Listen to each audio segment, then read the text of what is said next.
Hello, I'm Carly-Ann. Today I'm going to give you some top tips for when your reaction to relationship stress, upset, or closeness is to shut down. So perhaps you have been so overwhelmed recently that you've now crashed, or perhaps your automatic reaction to cope when there is difficulties in your relationship is by avoiding or numbing out that emotion and pain. One thing we know for sure is that relationships and attachment can be some of the most intense experiences we can have.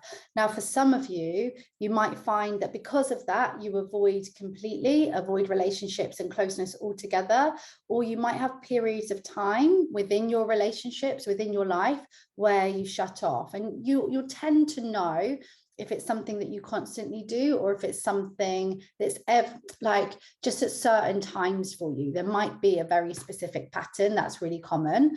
So your experience can really vary. You might find that it's in a response to certain triggers, to certain people, when you find that you move into shutdown. So it might be things such as conflict. It might be the potential of rejection. It might be an emotion that you feel. Some of this you'll be aware of, and some of it might be completely unconscious, that you've not done that shadow work yet to pull this out. And you might seem like and believe sometimes that you don't care. It's not that. It's really not. When it comes to avoidance, when it comes to shutting down, it's not a case of not caring. It's feeling detached from this situation. This is a strategy that you have picked up in order to feel okay as much as possible in a otherwise painful or difficult, challenging experience. Like, this is okay as well. It really is. It doesn't mean that you don't care. It's a protective strategy. And actually, on the inside, what we know is that there are stress hormones going on. This is also an unregulated state. So I guess I'm saying that so that there's no judgment on yourself, and that you're not thinking like, I'm broken, I have no feelings, I just shut off. That's not the case.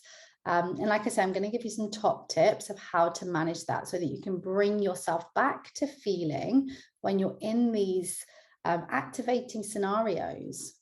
So what I'm going to be doing is I'm going to be giving you, well, actually, it depends on if you're in my membership or not. If you're in my membership, which is Follow Your Fire, it's an online community for all things attachment styles and rediscovering yourself, full of people just like you and people like me that are on their journey from insecure to secure, into self-discovery, into the shadow work, into changing their lives, changing their relationships, coming back into relationship with themselves. So if you're watching this on YouTube, I'm going to give you 4 interventions to help you to be able to move back to feeling more connected and back in that home state when you feel avoidant and when you feel like you move into shutdown. If you're in my membership, I'm going to be giving you 2 bonus interventions, because there's some things that are just for my private containers. When it comes to really changing this, I save a lot of it for paying members, basically. You know, you've got to, that's what you're in there for, to have things that you can't get for free. So if you are feeling emotionally numb, if you're really feeling like you want to get to know a little bit more about what it takes to heal attachment wounds and some of the key tools and strategies, then you'll get that in the 2 bonus interventions that are inside my membership. So if you want to join that, then you can click the link, join it, and you'll go to the section on avoidant tendencies, and you will find the 2 bonus strategies.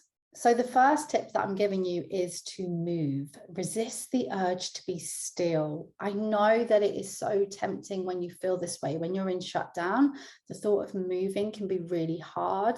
Choose movement first before anything else. And you can start extremely small. Really, you can just, if you're lying in bed, just move your legs around. Show yourself that you have some control. You can stand up and walk over to the window and go back to bed. If you are in the office and you literally feel like, I cannot function on what I'm doing, stand up, walk over to the other side of the office and come back.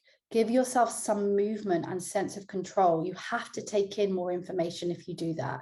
It might not seem like a big deal, but trust me, we want to move you from this state. It can also be quite quick, intense movement. So like 20 jumping jacks or something like that, just giving yourself that movement. It's going to really help. And plus it gets some of those good chemicals going, you know. The next is mental activity. Activate yourself mentally. Read a page of something. Do a mental challenge. Again, you can start small. It doesn't have to be something that's so challenging you can't do it. It can be really, really easy for you, something that you can easily do. But it's that mental activity. Also brings your focus away from whatever it is that you're probably ruminating and overthinking.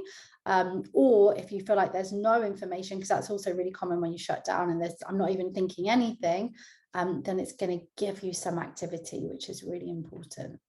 Next is to look inside for a yes, to shift inside your body. It's okay if you don't really feel anything. It's okay if you feel not numb.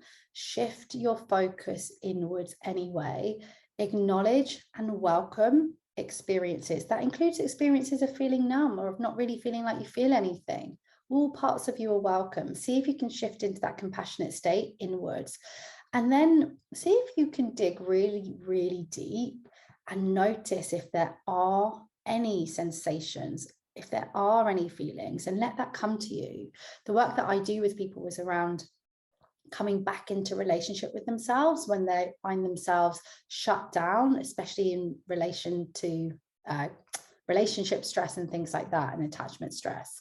So if you can access any feelings, any sensations, you might have to dig really, really deep for that. Let it come to you and just acknowledge you're just going inwards for a simple yes. Yes, I can feel that. I see you. I hear you. It doesn't have to be anything massive. Nothing's broken or not working.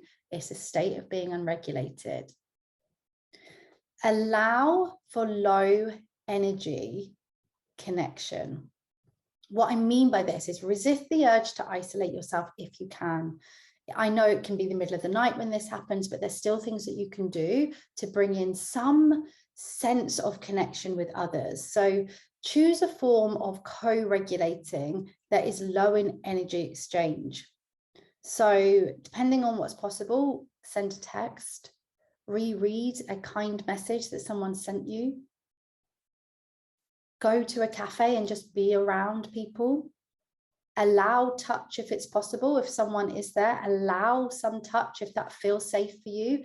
Or perhaps more importantly than that, touch for yourself. So important. Do not underestimate giving yourself that physical touch. And I really do recommend, like I say, digging deep with these. Your automatic response when you're in shutdown might be to say to me, no, you don't get it. I can't do that. Accept this. I accept that and I hear that.